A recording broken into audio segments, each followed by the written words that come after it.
So hello hi friends, मेरा topic is on world bank membership की अगर हम बात करें तो किस तरह से जो कंट्री मेंबर है, टोटल 189 कंट्रीज़ जो हैं वो वर्ल्ड बैंक की मेंबर हैं। तो किस तरह से वो इसमें अपना मेंबरशिप हासिल कर सकती हैं, किस तरह से वो इसमें इन्वॉल्व हो सकती हैं। इसे लास्ट वीडियो में हमने किया था कि वर्ल्ड बैंक जो ग्रुप है वो 5 ऑर्गेनाइजेशन को मिलाकर बनता है।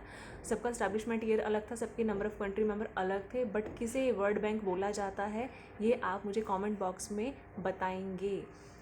मेंबर की बात करते हैं तो 189 कंट्रीज़ इसकी मेंबर हैं। किस तरह से ये जो है इसमें अभी इन्वॉल्व करेंगे। देखिए, सबसे फर्स्ट है कि सबसे पहले तो क्या होता है, जो मेंबर होते हैं उनको सबसे पहले आईएमएफ का मेंबर बनना पड़ता है। जो भी कंट्रीज़ हैं उनको आईएमएफ का मेंबरशिप लेनी होगी। उसके बाद ही वो ऑटोमेटिक क्या कर होगा, उनका जो वर्ल्ड बैंक का है मेंबर उनको ऑटोमेटिक मान लिया जाएगा। क्यों ऐसा? इसलिए इसका रीज़न ये है कि आईएमएफ और वर्ल्ड बैंक को एक साथ लेकर आया गया था, जिसे हम ट्विंस भी बोलते हैं। एंड सेकंड जो कंडीशन है वो ये है कि अगर कोई भी कंट्री मेंबर आईएमएफ को छोड़ता है तो ऑटोमेटिक क्या होता है, वर्ल्ड बैंक की जो सदस्यता है उससे उसको छोड़ देगा ऑटोमेटिक ही। और इसके अलावा अगर मान लीजिए कोई भी कंट्री मेंबर है जो आईएमएफ की तो मेंबरशिप को छोड़ना चाहता है बट वर्ल्ड बैंक की मेंबरशिप को नहीं छोड़ना चाहता है, तो इसके लिए आईएमएफ के जो कंट्री मेंबर्स हैं उनकी 75% जो सहमति है वो होना ज़रूरी है।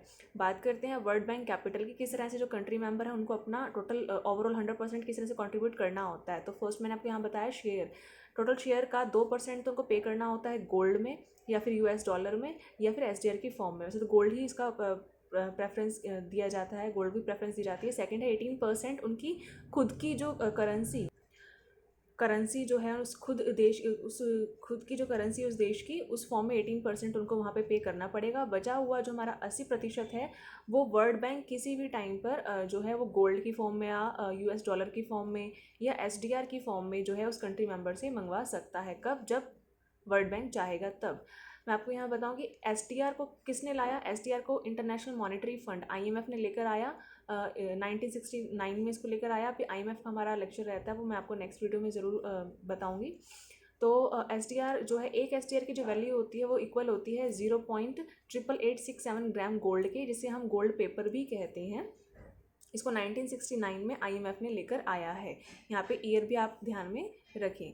इसके अलावा जो रैंक है हमारा, यूएसए का जो रैंक है वो नंबर 1 चल रहा है। और इंडिया का रैंक आप अभी मुझे देखकर जो है कमेंट करेंगे कि इंडिया का रैंक कौन सा है, ताकि मुझे भी ये लगे कि हाँ आप रियल में स्टडी कर भी रहे हैं या नहीं। इसके अलावा सबसे इम्पॉर्टेंट बात ये है कि मीगा, आपका आईबीआरडी, आईडीए और आईएफसी, इन चारों का जो इंडिया है वो कंट्री मेंबर है, बट आईसीएसआईडी का इंडिया जो है मेंबर नहीं है। इसके अलावा हम बात करते हैं आईबीआरडी की। आईबीआरडी का फुल फॉर्म आपको पता है। अभी काम क्या करता है, किस तरह से लोन प्रोवाइड करता है। तो ये जो है लोन प्रोवाइड करता है 20 सालों के लिए जो है लोन प्रोवाइड करता है, और रिकवरी भी इसको विद इन 20 ईयर्स करनी होती है। इसके अलावा इसका जो इंटरेस्ट रेट है बहुत ही लो है।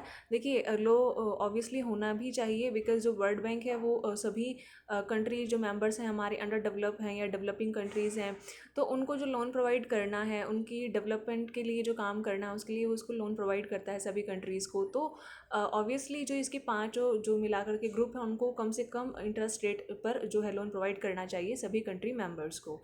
तो यहाँ पर आईबीआरडी जो है इंटरेस्ट रेट इसका बहुत ही कम है, लगभग 2% के आसपास है। और ये काम करता है ह्यूमन डेवलपमेंट के लिए, जैसे कि कृषि के लिए, सिंचाई के लिए, इस तरफ जो है इसका झुकाव रहता है। कार्य करने की जो दिशा है इसकी यही है। इसके अलावा जो आईडीए है, इंटरनेशनल डेवलपिंग एजेंसी, इसका दूसरा नाम है सॉफ्ट विंडो, क्योंकि सबसे सस्ता माध्यम है। सॉफ्ट विंडो उसी को बोला जाता है जो सबसे कम या फिर या मतलब कि पॉइंट कुछ प्रतिशत के आसपास इंटरेस्ट ले, या तो ना के बराबर ही ऑलमोस्ट रहता है यहाँ पर। और लोन की बात करें तो 35 सालों के लिए लोन प्रोवाइड करवाता है, और सभी जिस भी कंट्री मेंबर को यहाँ से लोन लेना है तो वो यहाँ पर कम से कम सर्विस चार्ज ही प्रोवाइड करते हैं, क्योंकि यहाँ पर जो इंटरेस्ट रेट है वो तो बिल्कुल ही ऑलमोस्ट फ्री है, ना के बराबर है। तो यहाँ पर सर्विस चार्ज तो ज़रूर लगता ही लगता है, जो कि 0.75% है हर साल के लिए। और एलिजिबल अगर हम बात करें एलिजिबिलिटी की हम बात करें, जो भी कंट्री मेंबर है उसका जो पर कैपिटा इनकम जो पीसीआई है वो $895 से कम है तो ही उसको यहाँ पर लोन जो है प्रोवाइड किया जाएगा, अदरवाइज़ नहीं। और ये चेंज होता रहता है, शायद अभी लिमिट चेंज हो गई हो, वो एक बार आप वेरीफाई कर लेना।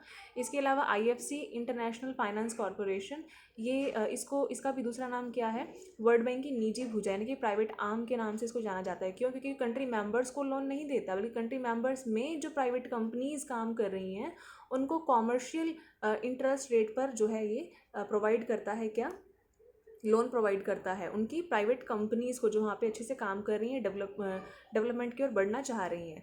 और इसके अलावा जो गारंटी है, प्राइवेट जो कंपनीज़ हैं जब उनको लोन प्रोवाइड किया जाता है तो उसकी जो कंट्री मेंबर है वो यहाँ पर गारंटी देती है कि ठीक है आप इन्हें लोन प्रोवाइड करें, अगर कल को ये नहीं कर पाते हैं अच्छा वर्क या जो भी कोई भी नुकसान होता है तो उसकी भरपाई उसी कंट्री मेंबर को करनी पड़ेगी जो ये गारंटी दे रहा है कि हाँ आप हमारी प्राइवेट कंपनीज़ में इन्वेस्टमेंट या फिर जो है लोन प्रोवाइड कीजिए।